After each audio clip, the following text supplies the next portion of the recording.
Bonjour à tous, bienvenue dans ce nouveau webinaire Territory Influence en collaboration avec l'université Macromédia, université allemande mais reconnue internationalement qui fait partie d'un groupe français, Galileo, basé à Paris. Aujourd'hui, nous allons parler d'influence sur les réseaux sociaux à travers un guide, donc différents conseils, études de cas, insights que nous allons vous délivrer tout au long du webinaire avec 3 intervenants principaux. Donc Delphine, je suis en charge du marketing chez Territory Influence. Au sein de l'agence, à mes côtés, également aujourd'hui, Simon Lebaille, notre responsable client service, responsable des opérations de toutes nos campagnes d'influence marketing pour le cluster Western Europe, donc France, Pays-Bas et Belgique.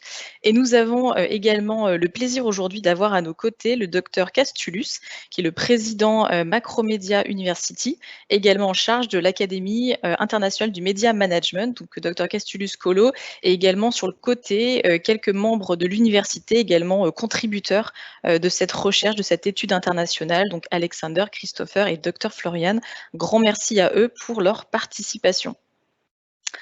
Aujourd'hui, donc, nous allons commencer rapidement avec une introduction sur le dilemme social des marques, des marketeurs en général, avec une piste de réponse via cette étude que nous avons menée ensemble avec l'université Macromédia. Donc différents insights qui vous seront délivrés par le docteur Castulus, et ces différents insights et personas seront illustrés avec des études de cas, donc des campagnes réalisées par l'agence Territory Influence et présentées par Simon Lebaille. Je reviendrai en fin de séance pour vous partager un résumé, puis surtout des conseils pratico-pratiques marketing pour vos plans 2021. Si vous avez des questions très importantes, n'hésitez pas à utiliser le chat qui est prévu à cet effet. Vous avez une section Q&A où j'ai d'ailleurs déjà publié un petit message résumé des guidelines du jour. N'hésitez pas à l'utiliser, nous prendrons 10-15 minutes à la fin de la séance pour répondre à toutes vos questions avec également Simon et le docteur Castulus. Également pour info, le webinaire est enregistré, donc je vous transmettrai dans la journée un replay, donc une vidéo, mais également le document PDF. Donc n'hésitez pas aussi à le partager à tous vos pairs marketing ou autres collègues qui n'ont pas pu nous rejoindre aujourd'hui et qui seraient intéressés. Donc, quel est ce dilemme social? Quel est notre challenge en tant que marketeur en 2021? Globalement, on sait que le marketing d'influence est devenu un élément stratégique. Il est dans la plupart des plans de marque. En revanche, on observe que toujours aujourd'hui, de nombreux annonceurs, également agences médias, ont du mal encore à prendre des décisions puisqu'il y a énormément de choix. La jungle du digital est très fournie, que ce soit en termes de plateformes, des anciennes, enfin des traditionnelles comme Facebook, Instagram, Twitter ou encore YouTube, jusqu'aux plus innovantes, plus disruptives comme TikTok, Thriller, Snapchat, Pinterest ou autres Clubhouse.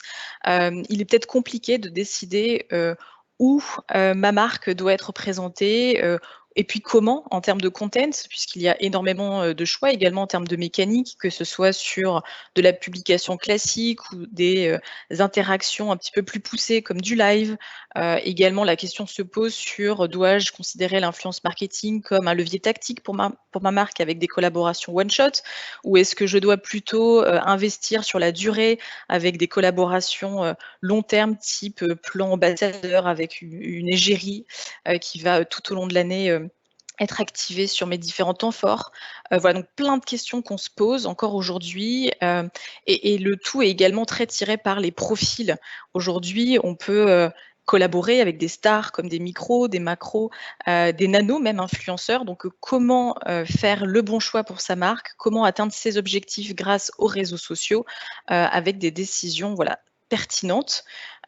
Aujourd'hui, nous avons cette typologie qui permet déjà d'aiguiller un petit peu en tout cas d'éclaircir cette jungle du digital avec une classification basée sur les audiences. Donc ça, c'est une approche relativement classique. Les définitions peuvent varier d'une agence à l'autre, mais globalement, on va s'y retrouver en termes d'histoire. Donc chez nous, les nano-influenceurs, ce sont les consommateurs, hein, les vrais gens, ceux qui recommandent naturellement des produits, des services, que ce soit en offline via le bouche à oreille ou en online, et pas seulement sur les réseaux sociaux d'ailleurs, mais également sur des plateformes e-commerce par exemple. Donc eux ont moins de 1000 followers, et on va ensuite avoir les micros, entre 1000 et 100 000, les macros, davantage professionnalisés, avec des audiences donc plus fortes et des compétences un peu plus forte également en termes de production de content. Et enfin, les stars influenceurs qui, elles, peuvent varier en termes d'audience digitale en fonction de leurs origines. Si elles sont nées à la télévision ou à la radio, on peut se retrouver soit sur des typologies micro ou macro.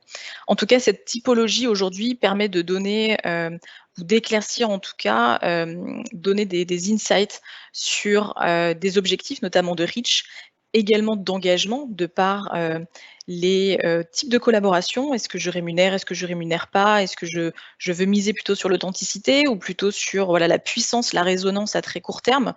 Donc on a d'ores et déjà des éléments de réponse avec cette classification, mais on se rend compte que très clairement, elle a ses limites, d'où également notre collaboration avec l'université Macromédia. Aujourd'hui, enfin jusqu'à aujourd'hui, chez Territory Influence, on essayait tout de même de travailler ce bon mix entre engagement versus reach, avec cette variété, ce champ des possibles en termes de profil. Donc on venait jouer avec, typiquement, nano plus micro ou micro plus macro. Donc on travaillait les forces et les faiblesses de chacun pour proposer aux marques, le meilleur mix, la meilleure des complémentarités pour atteindre des objectifs. On a également d'autres options type social boost qui va être la sponsorisation de contenu sur les réseaux sociaux ou le retargeting, voire même la réactivation pour travailler davantage ces différents items. Mais on le sait, pour atteindre une efficacité, l'engagement, le reach ne suffisent pas. On a besoin d'un autre élément clé et essentiel et le docteur Castulus va vous en parler tout de suite. Merci Delphine. Et bonjour à tous aussi de ma part. Merci pour la possibilité de partager les résultats de notre recherche. En effet,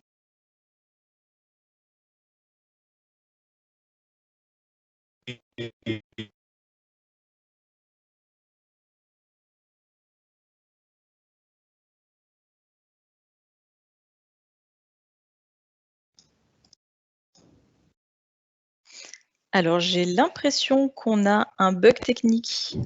mais aussi il y a un problème technique. Ah, c'est bon, c'est revenu. C'est revenu. Pas de problème. Je m'excuse. C'est l'Allemagne. Et excusez aussi mon français, il me manque l'habitude, mais j'essaie. Alors, les mesures sont limitées aussi par rapport à la pratique du marketing d'influence. Et le point de départ pour une typologie plus affinée était en fait une conclusion expérimentale que vous voyez aussi sur le chart ici.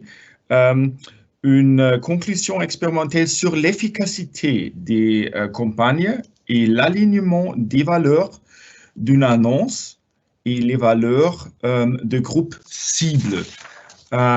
Sur le chart, ici, vous voyez les réactions des participants d'une expérience aux deux stimuli différentes, deux annonces du même marque, mais avec des valeurs perçues différentes. Vous voyez que l'annonce avec des valeurs alignées est beaucoup plus efficace par un facteur de à peu près 2,4 par rapport à la réponse affective, l'attitude envers le contenu et plus important, l'attitude envers la marque.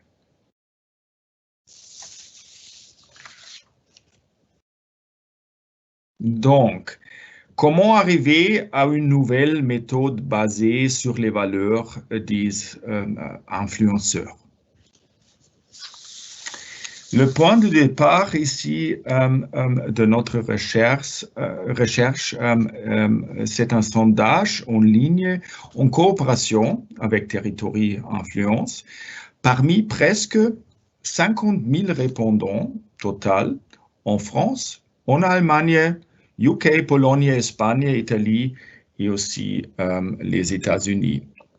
Le questionnaire était composé de diverses questions sur les motivations de création du contenu, mais aussi sur le format du contenu, le genre, le business model des influenceurs et beaucoup plus. En fait, on est toujours en train d'analyser quelques catégories de cette questionnaire. Alors, parmi les 33 éléments de motivation qu'on a dérivés de recherche des publications sur la motivation du création du contenu, parmi les 33 éléments, on a identifié 4 facteurs principaux selon la méthode d'analyse en composants principal. Principal Component Analysis, c'est le mot anglais pour ça. On les a appelés Need for Attention, je le lis en anglais, Altruism and Empowerment, Self-Disclosure, Money and Justice. Il faut dire qu'on a observé une grande stabilité interculturelle. Alors, l'analyse ne produit pas des résultats différents si on le fait qu'avec les participants français ou qu'avec les participants polonais. Il est aussi stable par rapport au genre, âge, etc. Alors, avec ces 4 facteurs, ou bien motivation principale, on a dérivé 5 personas différents, 5 clusters, on pourrait dire 5 clusters des influenceurs basés sur des compositions différentes des motivations principales. Ils exposent tous une différente mélange de motivation principale. Vous voyez que leur fréquence aussi est un peu différente, avec le professionnel étant le plus fréquent, suivi par le modèle et les autres un peu plus rares. Aussi, cette fréquence sont assez stables en comparaison interculturelle.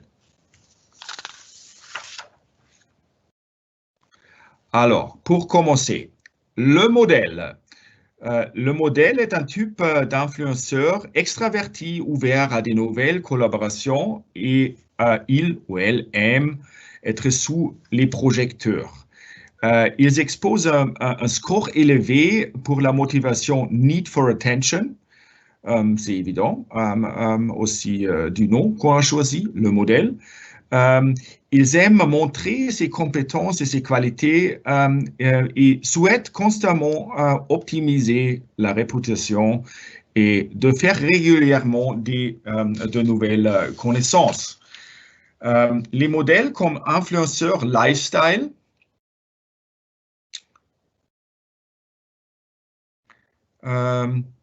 voilà. Ils aiment attirer l'attention des personnes et 3/4 veulent partager leur expérience pour guider les prises de décision. C'est une passion pour 67 d'entre eux et leur plateforme. C'est aussi quelque chose de très caractéristique selon les personas que je vais présenter, les plateformes favorites. C'est très caractéristique. Et avec les influenceurs lifestyle, les modèles, c'est surtout l'Instagram, Snapchat et suivi par Pinterest. Alors, qu'est-ce que ça signifie pour les marques? Les modèles ne sont pas limités à des types de contenus spécifiques. Lorsqu'ils travaillent avec des marques, ils sont prêts à diverses collaborations, mais les marques doivent les valoriser et leur offrir des avantages, par exemple des invitations aux événements qui contribuent à leur réputation afin d'optimiser les effets de la communication. Avec ça, je rends à Simon qui va nous présenter un cas spécifique. Simon? Merci. Du coup, en effet, les modèles, c'est également une catégorie qui va être très pertinente dans le cas où on souhaite faire du social boost sur les contenus qu'ils vont produire lors de la campagne. Donc, très rapidement, le social boost, ça consiste à payer pour qu'un contenu soit plus visible sur la plateforme sur laquelle il a été posté, avec un fonctionnement similaire aux social ads. Et donc, c'est une fonctionnalité qui fonctionne très bien avec la micro-influence, puisqu'on va garder l'authenticité, les fees de l'influenceur qui généralement sont plus raisonnables et l'engagement de sa communauté en y apportant plus de reach pour un budget, encore une fois, raisonnable, ce qui permet donc de baisser le CPC. Ce qui ne fonctionnerait pas nécessairement avec tout type d'influenceur, puisqu'il faut qu'il laisse en partie la gestion de son compte à la marque ou à l'agence. Donc, dans le cas des modèles, comme ils sont également en recherche d'attention, de notoriété, de fame, entre guillemets, c'est une proposition win-win qui va fortement les intéresser. Donc, le premier cas que je vais vous présenter sur lequel on a activé ce type d'influenceur, donc c'est Lavazza. Pour cette campagne qui s'est passée en Allemagne, on a activé donc 6 macro-influenceurs autour des cafés froids Lavazza.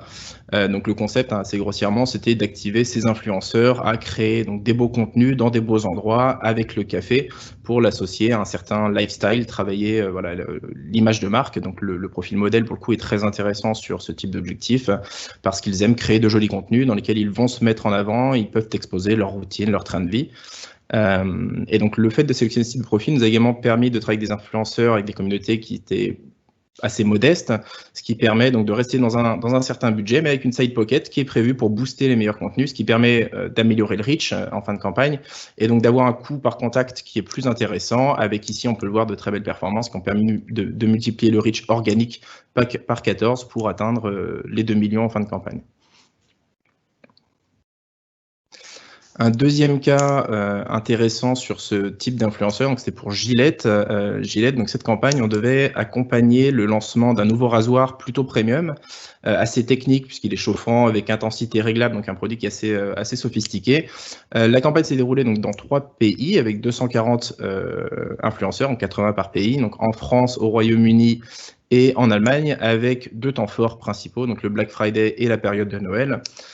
L'idée, c'était d'aller chercher ces influenceurs qui sont relativement premium, avec notamment pour objectif de générer des ventes sur des sites e-commerce type Amazon.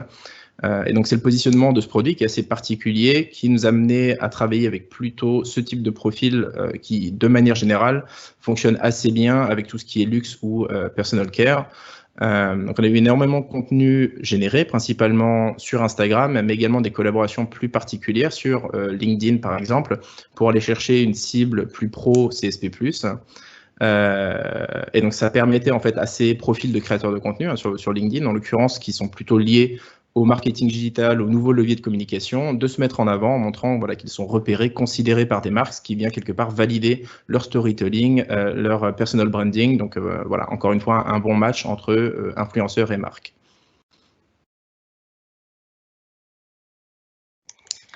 Alors, deuxième persona, l'altruiste. En anglais, on dirait world changer, mais ça s'est traduit apparemment pas très bien en français.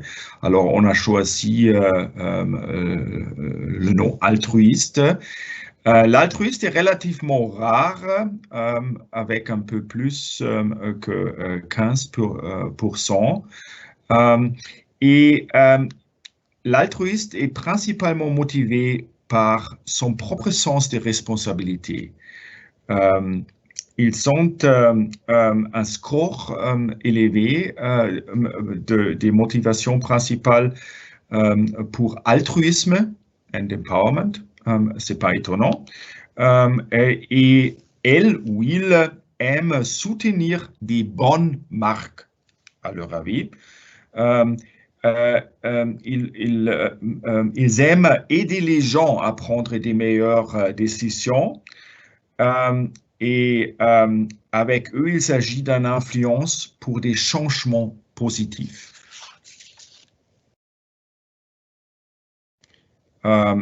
Ils ou elles sont des vrais bienveillants et la grande majorité veut soutenir les bonnes marques et leur aider à avoir du succès si elles sont satisfaites de leurs produits. En plus, ils sont vraiment motivés par le pouvoir de donner à leur communauté la possibilité de faire son choix, d'acheter le bon produit. Et par rapport aux plateformes, ils exposent un ordre différent que les modèles qu'on a déjà entendus. Ici, sur l'Instagram et aussi Twitch, ça c'est particulièrement intéressant ici, et Twitter. Ils ont besoin du temps de s'exposer, d'expliquer ses idées et d'échanger le monde. En fait, c'est pour ça que le Twitch joue un certain rôle avec eux. Puis, c'est ce qui ça signifie pour les marques, c'est ces types d'influenceurs, ils veulent travailler, les marques qui travaillent avec les altruistes doivent s'assurer qu'elles ont une approche solide de son Corporate Social Responsibility, de la RSE, et souligner leur impact positif. Les altruistes analysent les produits de manière intensive. Les marques ne doivent donc pas se livrer à du greenwashing, mais être vraiment transparentes. Ouais. Voilà, du coup, ce sont des collaborations qu'il faut travailler un peu différemment, parce qu'ils ne sont pas nécessairement, on l'a vu, motivés par l'argent, la célébrité ou la performance, mais vraiment par les idées qu'ils défendent, les valeurs qu'ils souhaitent incarner. Aussi, ils ne travailleront pas ou moins efficacement avec des marques en lesquelles ils ne croient pas, et quand bien même ils travailleraient avec, il y a des chances que leur audience ne réagisse pas de manière positive. À l'inverse, ils sont prêts à s'engager plus fortement, plus durablement, plus fidèlement avec des acteurs qui partagent leurs valeurs. Donc, de par leur nature engagée et généralement plus accessible d'un point de vue financier même, ils sont beaucoup sollicités, notamment par des marques qui peuvent surfer justement sur une trend éco-responsable et qui sont en recherche de cette caution. Donc voilà, pour bien travailler avec eux, il faut faire ressentir que l'on reconnaît, que l'on valorise leur travail, leurs engagements et essayer de créer des partenariats sur du plus long terme. Alors, c'est le type de profil que l'on a activé notamment donc, sur une campagne, sur la campagne River Cleanup. Donc River Cleanup, c'est une campagne pendant laquelle on avait activé 850 nano et micro influenceurs unpaid en Belgique avec Deleuze, donc un grand retailer belge.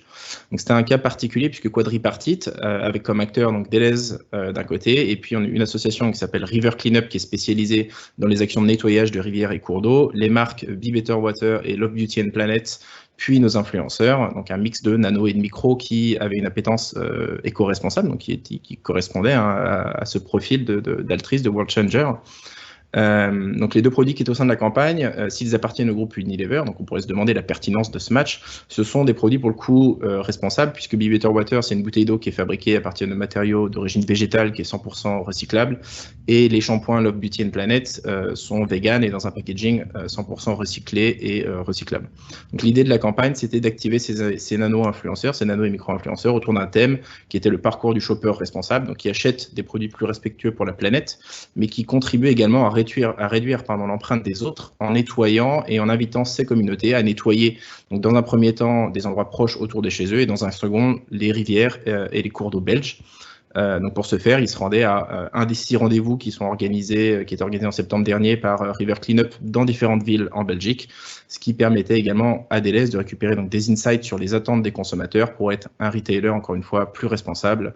Et on le voit, voilà, des super performances malgré une campagne qui était très engageante et toujours des profils non rémunérés.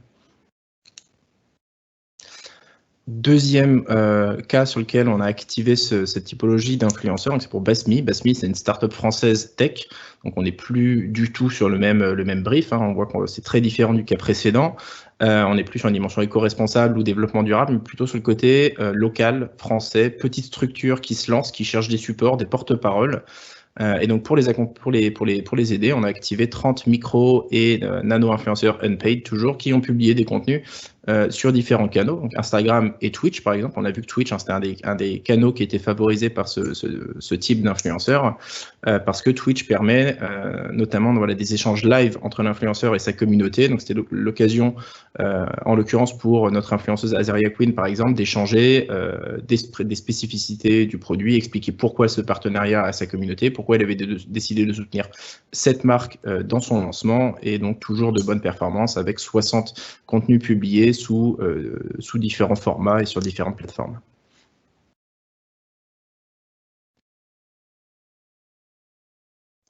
Puis la troisième persona, c'est l'expert, avec à peu près 20% de fréquence.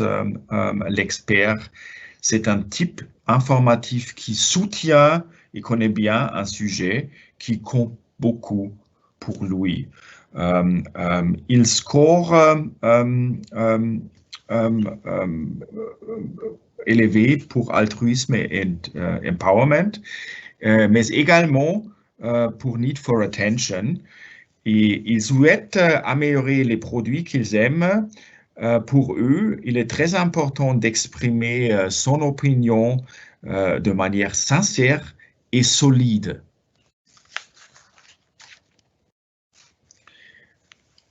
Les experts sont des spécialistes passionnés. La majorité aime montrer leur expertise et partager leur opinion, en particulier pour influencer l'amélioration d'une marque ou d'un produit. C'est important pour plus que 90 d'entre eux. À peu près 3/4 pensent que leur activité reflète leur meilleure qualité, mais ils le font d'abord pour partager. 80% parmi eux.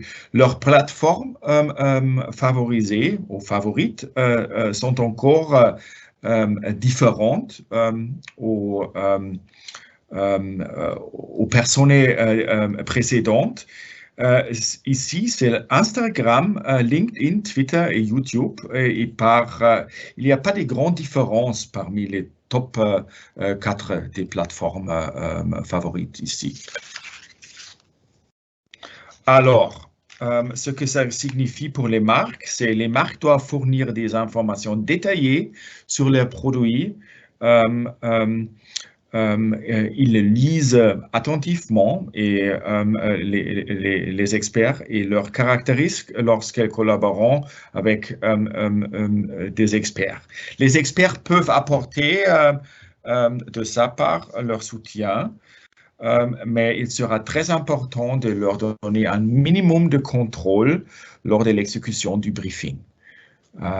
Je rends avec ça à Simon. Merci. Pour un cas encore.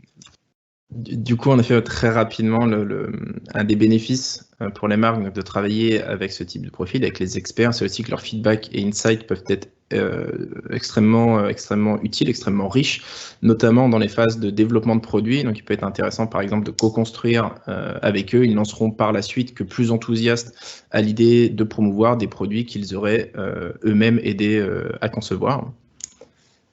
Et donc, un des premiers cas que le premier cas que je vais vous présenter, on a activé ce type d'influenceur. Donc, c'est pour Zalendo. Donc, c'est le type de profil qu'on a activé en Allemagne pour Zalendo sur la gamme d'équipements de yoga Adidas Wanderlust, où l'on a fait appel, donc, entre autres, à Mali Morrison, qui est une prof de yoga professionnelle et influenceuse réputée avec près d'1,4 million personnes abonnées à sa chaîne YouTube, qui tient également un blog et un compte Instagram qui sont eux aussi dédiés au sujet, ce qui nous a permis de générer d'excellentes performances, un très bon taux d'engagement, beaucoup de trafic qui a été généré vers les pages e-commerce qui étaient activées sur la campagne. En fait, ça a permis à la marque de récupérer cette caution expert par quelqu'un qui a une vraie notoriété, une vraie crédibilité sur ce type de produit, avec une communauté qui est très active.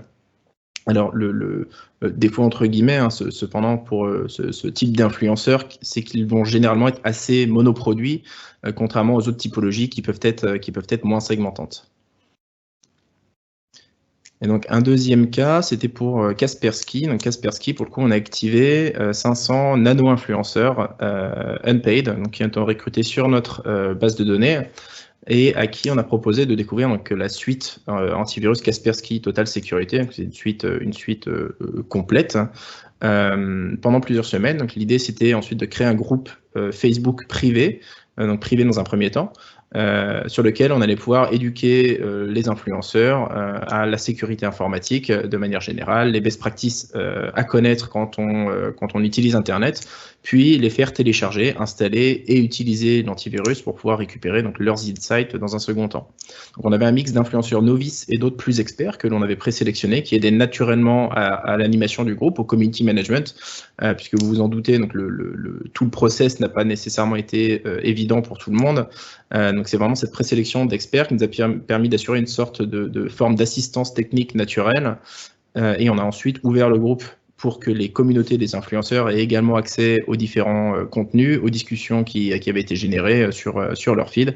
Donc, beaucoup d'échanges, beaucoup d'interactions sur un sujet qui n'est pas toujours sexy, mais encore une fois, le fait d'avoir ces experts a permis de développer le sentiment de communauté qui dépasse la relation que peut avoir une marque avec ses utilisateurs. Donc c'est quelque chose qui s'est installé dès le début, puisque même dans le naming du groupe, c'est quelque chose qui a été entièrement soumis à la créativité et au vote des nano-influenceurs qui avaient été invités.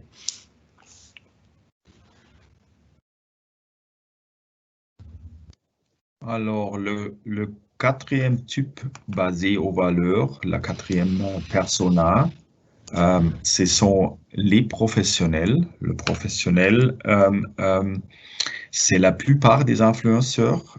Ils sont des pragmatiques, principalement motivés par l'argent et se caractérisent par un niveau élevé de confiance en soi.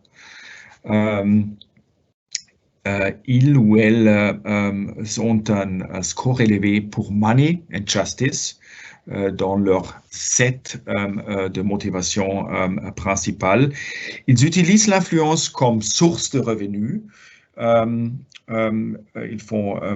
recherchent la professionnalisation avec des fortes attentes et ils n'ont pas peur de dire ce qu'ils pensent et de négocier. Ils sont des vrais professionnels, aussi similaires aux journalistes professionnels et ils sont comme ça. Alors, les influenceurs rationnels, les professionnels, à peu près 2/3 parmi eux définissent les réseaux sociaux comme faisant partie de leur identité. Ils ont un lien particulier avec les marques et sont prêts à adopter une attitude professionnelle. Plus que la moitié d'eux monétisent d'une manière ou d'une autre la visibilité qu'ils génèrent avec au moins des incentives pour 66%. Leurs plateformes favorites sont orientées vidéo plutôt, Instagram, TikTok et YouTube. Ça signifie pour les marques que les marketeurs doivent fournir des faits et des chiffres clairs pour appuyer les préférences des pragmatiques, des professionnels en matière de contenu. Ils doivent se préparer à travailler avec des vrais professionnels et à recevoir un retour honnête, voire de contre-propositions. Du coup, en effet, comme mentionné, le professionnel, donc pour lui, l'influence, c'est un métier. La relation avec les marques, du coup, doit être professionnelle, doit être cadrée. On est sur un contrat avec des engagements respectifs à honorer. Donc un brief qui doit être clair, des grilles de tarifs qui sont généralement bien définies et qui laissent moins de place à la négociation de d'autres types de profils. L'avantage pour le coup, c'est qu'on va avoir beaucoup plus de contrôle sur les contenus qui vont être produits. On peut aller plus loin dans le briefing. On laisse moins de marge à l'incertitude. Donc c'est idéal notamment pour les produits qui peuvent être un peu touchy. C'est le cas notamment voilà, d'une campagne que l'on a pu faire pour Cetaphil. Donc, on avait activé ce type d'influenceur. Donc, Cetaphil, c'était un produit, une crème donc personal care, mais complexe à travailler puisqu'elle contient du parabène. Donc c'est un produit qui fonctionne très très bien aux USA, avec lequel ils font de l'influence, mais on savait qu'en France, ça pouvait poser problème, donc il fallait aller chercher ce type de profil. Et en effet, très rapidement, lors des prises de contact, ce sont des personnes qui ont identifié le souci que la composition pouvait soulever et qui ont du coup donc négocié directement à la hausse parce qu'ils savaient que ça allait impliquer plus de community management de leur côté, et ils ont été voilà, très proactifs finalement sur les conséquences qui étaient possibles, en demandant à la marque notamment de fournir une FAQ en amont, etc. etc. Et donc, comme c'était également le lancement du compte Instagram de la marque, on a une influenceuse, donc Thiboudney, qui en a profité d'elle-même pour proposer d'organiser un jeu concours, en supplément bien sûr, afin de driver du trafic sur la nouvelle page de marque. Voilà, ce sont des profils qui vont avoir une bonne compréhension des enjeux business et qui vont être force de proposition. Donc, encore une fois, une très belle campagne, puisqu'on a eu 124 contenus qui ont été générés. Et une deuxième campagne sur laquelle on a activé ce profil d'influenceurs. Donc, c'était une campagne qui avait lieu dans 2 pays. On a activé 8 macro-influenceurs en France. Il y en avait 8 également en Espagne, il me semble. Et donc, ils devaient faire voilà, la promotion de la gamme Advance du groupe Affinity, qui est une gamme plutôt comment dirais-je, d'alimentation pour chiens, qui a un axe de communication assez scientifique. Donc une collaboration notamment avec Julien, qui a près de 200 000 followers et qui monétise son image au quotidien puisqu'il est mannequin professionnel, avec un objectif de génération de lead e-commerce, sur lequel il a encore une fois été force de proposition en expliquant ce qui fonctionnait bien en termes de contenu pour remplir ce type d'objectif vers sa communauté, en termes de CTA, de façon d'adresser, et voilà, encore une fois, une bonne compréhension des enjeux de la campagne, avec, on voit notamment sur cette slide, une bonne mise en avant des messages de la marque, les bonnes idées à transmettre, les caractéristiques produits importantes et d'excellentes performances, puisqu'on est à 20% de taux d'engagement sur son poste.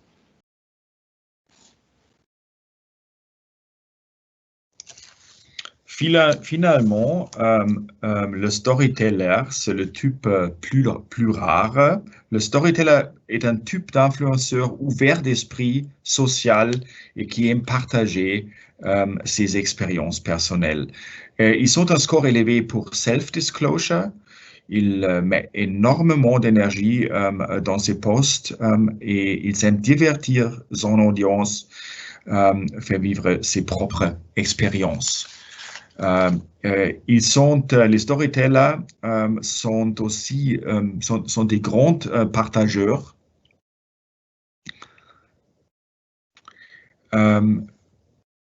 91 sont passionnés par le fait de raconter des vraies histoires. Cela leur permet de se sentir bien.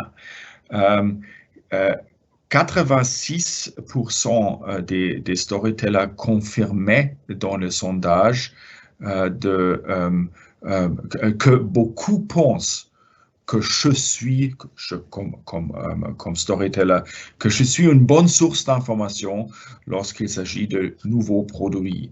Les scores les plus élevés de toutes les typologies d'influenceurs, ils sont dans la thématique de l'altruisme. Et leurs plateformes favorites sont l'Instagram, TikTok et les blogs. Les blogs spécifiques pour les marques, ça signifie qu'elles doivent s'adapter et se préparer à fonctionner dans un environnement divertissant, par exemple basé sur la musique avec TikTok. Les marques doivent aussi permettre aux storytellers de raconter leur propre histoire en leur donnant une certaine liberté créative et du contenu exclusif. Ça signifie aussi un peu une perte de contrôle de ce qu'ils racontent, les storytellers. Et avec ça, je rends à Simon. Merci. Donc en effet, on a comme expliqué, lorsqu'on collabore avec ce type d'influenceurs, donc de créateurs de contenu, il faut s'assurer qu'on peut les laisser exprimer leur créativité, sinon la collaboration risque d'être compliquée, avec de la frustration qui va être générée des deux côtés, et une audience également qui risque de mal recevoir le message s'il est trop en décalage avec la ligne édito habituelle du créateur. On va perdre le côté authentique et l'engagement. De manière générale, il a été démontré donc, que le storytelling, la création d'un univers, d'une histoire, c'est une composante qui favorise la viralité d'un message. Donc c'est d'autant plus vrai avec ce type d'influenceur. Alors le premier cas que je vais vous présenter, donc c'est avec Ravensburger. Donc pour cette campagne, on avait activé 39 macro influenceurs qui devaient donc créer du contenu autour des nouveaux puzzles 3D Lamborghini de la marque Ravensburger en Allemagne. Et donc sur ce produit, voilà, c'était important de sélectionner ce type d'influenceurs parce que ce sont des produits passion, des produits ludiques qui vont occuper différentes générations. Donc il fallait trouver les bons profils qui vont pouvoir adresser ces différentes catégories en les invitant dans leurs univers. Donc avec un mix de profils TikTok et Instagram qui vont avoir des audiences différentes. Les audiences TikTok sont généralement un peu plus jeunes, donc qui est plutôt et on l'a vu il y a 5 minutes, TikTok est une des plateformes qui est également privilégiée par ces profils. Donc c'est le cas voilà, de Léon Pels, par exemple, avec qui on a travaillé, qui est présent sur les deux canaux.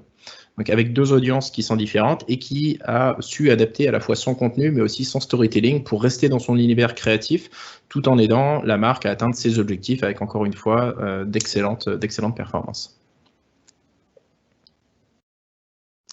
Et donc le deuxième cas, c'est Clearblue.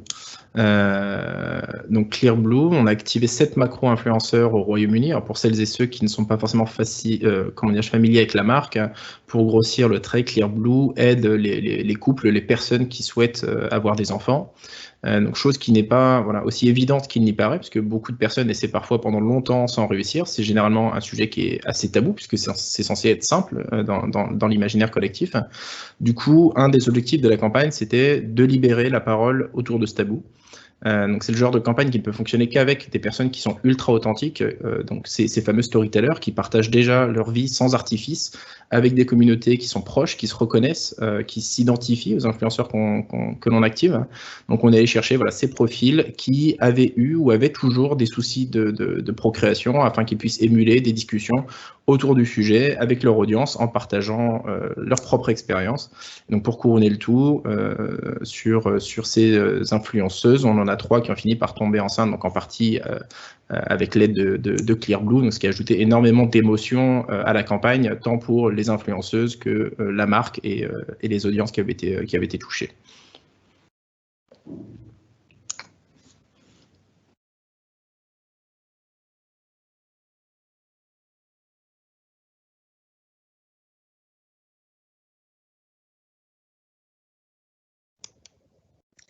T'es mute, Delphine.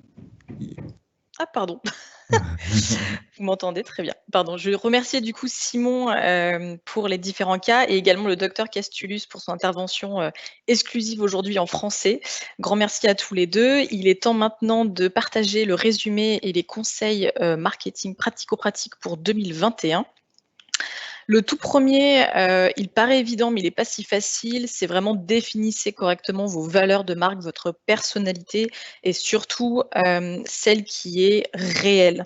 On sait qu'aujourd'hui, on a des gaps entre les valeurs que je souhaiterais avoir pour ma marque, celles qui sont perçues actuellement sur le marché par mes différentes cibles marketing et finalement ce que je propose réellement, donc la réalité de la situation marketing.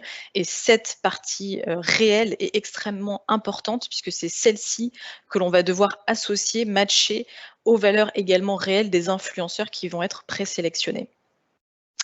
Le deuxième conseil, c'est challenger vos touchpoints. Donc, vous avez vu aujourd'hui avec les 5 personas qu'il y a des plateformes favorites. Alors, évidemment, favorite ne veut pas dire que ces typologies-là ne sont présentes que exclusivement sur ces supports, évidemment. Ce n'est jamais noir ou blanc. En revanche, il y a quand même des tendances, des points saillants. Donc, il est important de les avoir en tête pour aussi prioriser vos choix, vos décisions en termes de plateforme, avec ici une catégorisation, un mapping, notamment avec les grands axes, donc des plateformes plutôt orientées photo, plutôt vidéo, social networking ou encore microblogging. En revanche, notre conseil expert influence marketing et notamment social media, c'est rester focus sur vos cibles et là où elles sont connectées, actives, les plus présentes aujourd'hui. Donc c'est évidemment quelque chose à, comment dire, les valeurs et tous les mappings, toutes les préférences qu'on a partagées aujourd'hui sont à ajouter à cette notion évidemment extrêmement importante d'analyse des audiences et prioriser les plateformes qui sont vos carrefours d'audience actuellement. Donc ici, quelques exemples. On a Instagram. Donc typiquement, si vous cherchez des femmes millennials, c'est la plateforme intéressante, ou du moins la plus stratégique pour votre marque. On peut également avoir des enjeux de rajeunissement d'audience avec typiquement un Snapchat plus fort qu'un TikTok, ou peut-être des audiences masculines recherchées. Donc ici, on réalise que Twitch est également beaucoup plus fort qu'un YouTube. Mais encore une fois, pour atteindre ces objectifs, nous, chez Territoire Influence, en tout cas, on recommande vraiment l'exploitation vraiment de ce champ des possibles et de vraiment oser jouer avec différents profils. On l'a vu en début de séance, mais également différentes plateformes. Donc, on le voyait, hein, typiquement, YouTube est intéressant pour les hommes et Twitter davantage. Pourquoi pas activer finalement les deux, créer des synergies, une mécanique qui démarre sur l'une se termine dans l'autre, pour avoir également cette double enjeu, notoriété, engagement, puisqu'on se rend compte également que Twitch est une plateforme extrêmement forte en interaction, qui a un aspect communautaire très important, et que donc versus un YouTube qui est installé depuis très longtemps, qui est un peu plus mainstream, on peut avoir des performances beaucoup plus accrues. Donc ici, vraiment, notre conseil, c'est évidemment prioriser sur la base des valeurs de ces personas, de vos enjeux de cible, mais n'hésitez pas à jouer avec ce champ des possibles, que ce soit aussi en termes d'audience, nano, micro, macro star, on l'a vu au démarrage, pour avoir ce dilemme reach engagement, n'hésitez pas à tester et à leverager les forces de chacun pour atteindre vos objectifs. On a également ici l'exemple de TikTok versus Instagram, où TikTok est en effet très réputé pour le côté viral, le partage, tandis qu'Instagram peut être extrêmement important en complémentarité d'un TikTok pour aller chercher de la conversion avec, par exemple, des liens swipe up sur des formats story.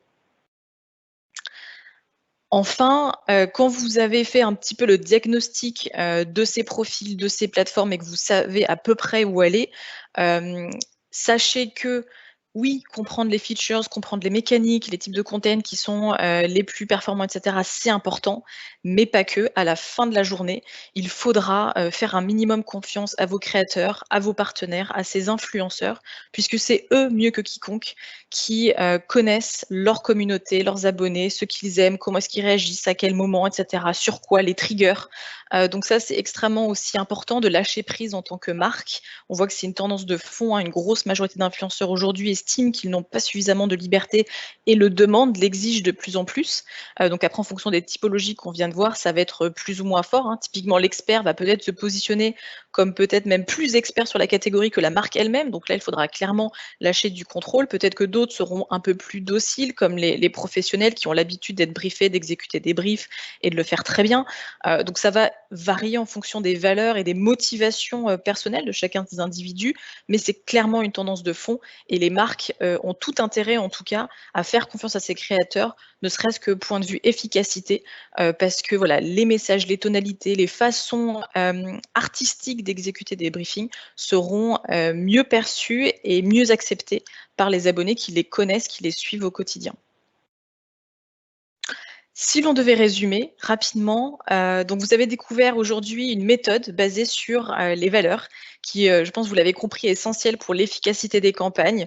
Le reach, l'engagement, c'est bien, mais pour demain avoir une réelle adhésion, il faut avoir un matching, une association des valeurs. On vous a proposé aujourd'hui une classification, une segmentation avec 5 personas clés qui ont été vraiment le fruit de plusieurs mois de recherche et d'analyse d'une étude internationale, donc avec le modèle, l'altruiste ou le world changer, l'expert, le professionnel et enfin le storyteller. Encore une fois, ce n'est jamais noir ou blanc. On peut avoir des profils un peu hybrides ou au sein d'une opération, choisir une équipe d'influenceurs avec différents profils pour se compléter, pour avoir différentes forces, différentes compétences, différentes visions également. Donc c'est quelque chose qui est assez complexe et qui clairement nécessite de se poser et de réfléchir à une stratégie durable. En tout cas, nous, notre conseil, c'est prenez en considération tous ces insights, tous ces items, repensez du coup vos enjeux en fonction et surtout adaptez vos collaborations. Évidemment, chez Territoire Influence, on est là pour vous accompagner, donc n'hésitez pas à nous challenger, à nous briefer. On sera en mesure de vous aiguiller sur quelle est la typologie la plus pertinente ou les typologies les plus pertinentes et également de les cross-checker en fonction des typologies les plus classiques, donc nano, micro, macro, star, fonction de leur type d'audience. Voilà, n'hésitez vraiment pas. Pour le coup, les valeurs, ce n'est pas une nouveauté, c'est quelque chose qu'on a toujours intégré sur nos plateformes TRND ou InCircles, TRND pour les profils donc nano, micro, unpaid et InCircles pour les profils professionnels, donc micro, macro, star rémunérés. On avait différentes façons aujourd'hui de diagnostiquer. La nouveauté maintenant qu'on vous propose, c'est vraiment de segmenter et de cibler dès le départ ces individus pour vraiment maximiser les performances de vos opérations et l'efficacité au final de vos plans marketing sur les réseaux sociaux. Encore une fois, un grand merci à tous pour votre temps et votre écoute. Je vois qu'on a pas mal de questions sur le chat. Je vais en publier quelques-unes, enfin en tout cas davantage. À date, on en avait 2 sur le chat. Je propose de démarrer par la toute première. Merci Alexandre. Pensez-vous que l'on peut répartir les types d'influenceurs en fonction de leurs abonnés, star, macro, micro, nano? Alors ça, c'est un travail qui est relativement difficile puisque donc les valeurs peuvent se retrouver dans ces différents profils, donc nano, micro, star, etc. On sait qu'il y a certaines typologies de valeurs qui se retrouvent plus fortement dans certaines d'entre elles. Typiquement, on l'a vu, le world changer ou l'altruiste est une catégorie qui est généralement pas rémunérée, parce que ce n'est pas une exigence de leur part. Ils sont plutôt focus sur faire le bien, avoir un impact, faire la différence. Et ont vraiment ce sens des responsabilités, donc ne sont pas très exigeants finalement, ils vont être plutôt tournés vers apporter de la valeur à la communauté, apporter de la valeur à la société, aider une marque. Donc eux, typiquement, peuvent se retrouver davantage dans les nanos, voire les micros, mais les micros non rémunérés, ceux qui sont vraiment dans la démarche du marketing collaboratif. Donc oui, il y a quelques tendances qu'on peut retrouver, on pourrait également les mapper, mais finalement, sorti de l'altruiste et du world changer, c'est très compliqué pour les autres catégories de trancher en fonction de typologie d'audience. C'est vraiment 2 modèles à travailler en parallèle lors de vos sélections et ciblages, lors de vos démarches de campagne d'influence. Je ne sais pas si Simon, tu as peut-être un point complémentaire sur la question. Sinon, on passe à la prochaine. Non, pas particulièrement. Je pense que tu as dit les éléments qui étaient les plus essentiels. Et d'ailleurs, on l'a vu dans les cases que l'on a activés. En effet, sur nos différents cases, on a activé différentes typologies dans le sens taille de communauté d'influenceurs parce qu'ils sont complémentaires. Et en effet, sur les altruistes, on était plutôt sur des profils nano, micro, non rémunérés. Parfait. Très bien. Dans ces cas-là, prenons une seconde question. On avait le point sur la rémunération des profils, notamment, donc, on parlait des altruistes. Comment gérer l'approche d'une communication rémunérée sur des profils ou des communautés motivées par les valeurs? Docteur Castulus ou Simon, que souhaitez-vous répondre à cette question? Peut-être que Simon, tu veux commencer? Oui, très bien. Donc du coup, comme on disait, voilà, ce sont des profils que l'on va retrouver généralement plutôt sur les nano micro influenceurs, donc micro unpaid, qui peuvent avoir des communautés qui sont parfois peut-être, parce que micro finalement c'est large, ça va de 1000 à 100 000, donc plutôt on va dire en début de micro influence, ce qui n'exclut pas de trouver des plus gros influenceurs qui vont avoir ce profil là, soit en unpaid parce qu'il y a vraiment un match entre les valeurs comment dirais-je, la marque qui souhaite faire un partenariat avec eux et qu'ils y croient vraiment. Il y a d'autres façons de rémunérer des influenceurs. Ça peut être les inviter à des conférences ou à des événements, là, comme on a vu, comme ce qu'on a pu faire pour River Cleanup. Et dans le cas où on est sur un profil altruiste, mais une relation qui est tarifée malgré tout, dans l'absolu, ce que va faire l'influenceur, c'est qu'il va être très transparent et c'est ce qu'on va encourager avec sa communauté. C'est-à-dire, telle marque m'a approché pour que je parle de ce produit. J'ai décidé de le faire, j'ai décidé d'accepter ce partenariat parce que je pense que les valeurs qu'elle défend sont en accord avec les miennes. Et donc, c'est comme ça qu'on va l'aborder. À partir d'une certaine taille de communauté, ça reste tout de même un métier, ça reste j'allais dire un achat d'espace média, mais c'est pas ça. Une prestation tarifée ne va pas choquer la communauté à partir du moment, pour le coup, où on est sûr que c'est en ligne avec la ligne éditoriale de l'influenceur. Si on est sur une relation tarifée et qu'en plus il y a une dissonance cognitive entre ce qu'a l'habitude de faire l'influenceur et la marque avec laquelle il souhaite faire un partenariat, on risque d'avoir une réception du message qui va être beaucoup plus compliquée pour le coup.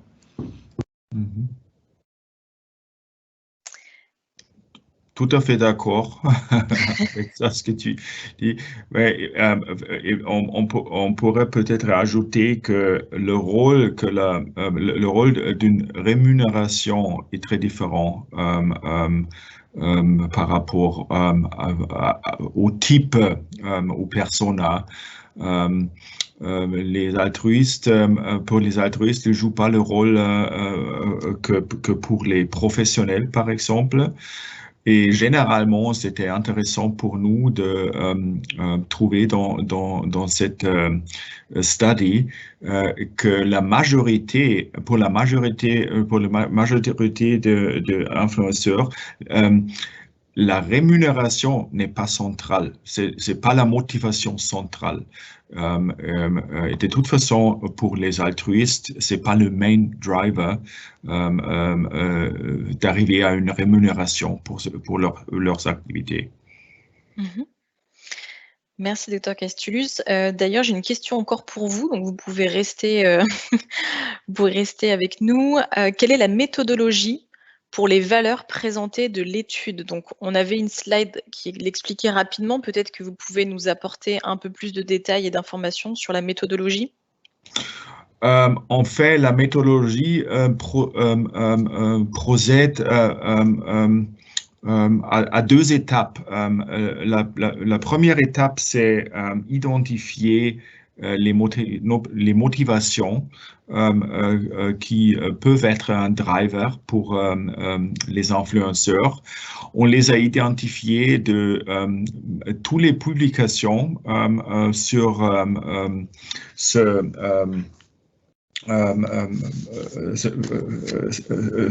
sur les influenceurs. Et avec cette 33 motivations, on a fait une analyse, je crois qu'en français on dit composant en valeur principale, Principal Component Analysis. On identifie des motivations qui ont une similarité de fréquence. C'est une méthode de réduire la complexité des données. Et avec les facteurs, on a fait une deuxième étape d'analyse, une analyse cluster. C'est une méthode de partitionnement des données. En fait, les deux méthodes, Principal Component Analysis et Cluster Analysis, ce sont deux méthodes statistiques standardisées qu'on a appliquées. Et on est arrivé avec ces 5 personas. À notre étonnement, ils sont très stables interculturellement. Ça, c'était important pour nous parce que les valeurs sont un peu différentes selon les pays différents qu'on regarde. Et comme ça, on est arrivé à une méthodologie qui peut servir pour marketing à l'influenceur international. Très bien, merci beaucoup pour ces précisions. J'ai une autre question sur, faut-il plutôt se concentrer sur une typologie d'influenceurs ou faire un mix? Alors là, je pense que la réponse, elle va fortement varier en fonction, des briefings de marque, donc des enjeux marketing, également des cibles et des priorités pour 2021. Donc typiquement, moi je suis très, très partisane du mix parce qu'on a très souvent, comment dirais-je, des problématiques variées, point de vue marketing. Donc, l'idée, c'est plutôt d'aller, encore une fois, capitaliser sur les forces des uns et des autres, et de les orchestrer, en parallèle ou de manière différée, mais en tout cas, travailler ces différentes problématiques en allant directement identifier les personnes les plus pertinentes, les plus efficaces et puis voilà, les intégrer, façon mix marketing. Après évidemment, si votre problématique elle est claire et elle est singulière, vous pouvez tout à fait vous concentrer sur, une typologie, un canal, une plateforme et potentiellement la faire évoluer en fonction des performances, des résultats. Nous avons une autre question concernant, comment faire une recherche d'influenceurs par type de persona spécifique. Donc ici, peut-être qu'après Simon, tu pourras compléter. Nous, on a notre méthodologie, Territory Influence propre, fonction de nos plateformes, donc TRND ou InCircles, en fonction, encore une fois, des enjeux de reach et d'engagement. Donc c'est par là que nous, on va en tout cas démarrer l'aventure et le diagnostic. Et ensuite, en fonction de nos bases de données, qu'on peut d'ailleurs travailler en parallèle, on peut tout à fait les ajouter, comme le principe du mix des nano, micro, macro ou star. On va avoir tout un tas de... on va déjà utiliser notre technologie pour faire une présélection et ensuite on va pouvoir rentrer dans une méthode questionnaire, recherche des valeurs, un peu découverte des personnalités pour vraiment rentrer dans le détail et pouvoir affiner, ranger, classifier ces différents influenceurs qui nous paraissent intéressants en fonction de cette méthode, donc peut-être professionnelle, altruiste, storyteller ou autre modèle. Donc ça, c'est quelque chose que nous, on peut fournir avec nos bases de données, notre expertise, notre technologie. En revanche, côté marque, là, pour le coup, ça demande vraiment une investigation très particulière, scroller l'ensemble des comptes, comprendre les biographies, les personnalités, la façon de s'adresser. C'est vraiment un travail extrêmement intensif, assez one-to-one. Donc sur du micro, macro, voire star, envisageable mais chronophage. Sur du nano-influenceur, quand on va parler d'activer peut-être 5000 personnes, là, clairement, ça relève d'un travail titanesque où on vous recommande très clairement de travailler avec une agence partenaire. Peut-être que Simon, tu as des éléments à ajouter sur cette recherche influenceur? Je pense que tu as dit le principal, mais en effet, sur la partie nano, micro, sur les plus petits micros, notamment sur notre plateforme TRND, donc à chaque campagne, les influenceurs que l'on va activer passent par un questionnaire de candidature, donc déjà qui démontre leur intérêt.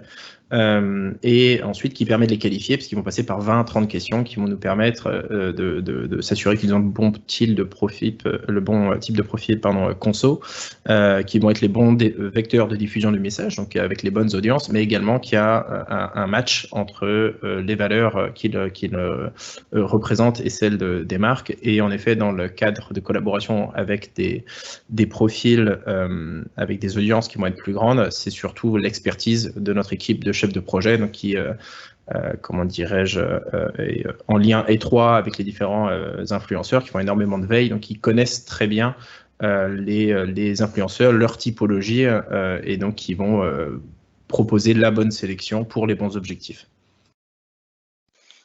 Parfait, merci Simon.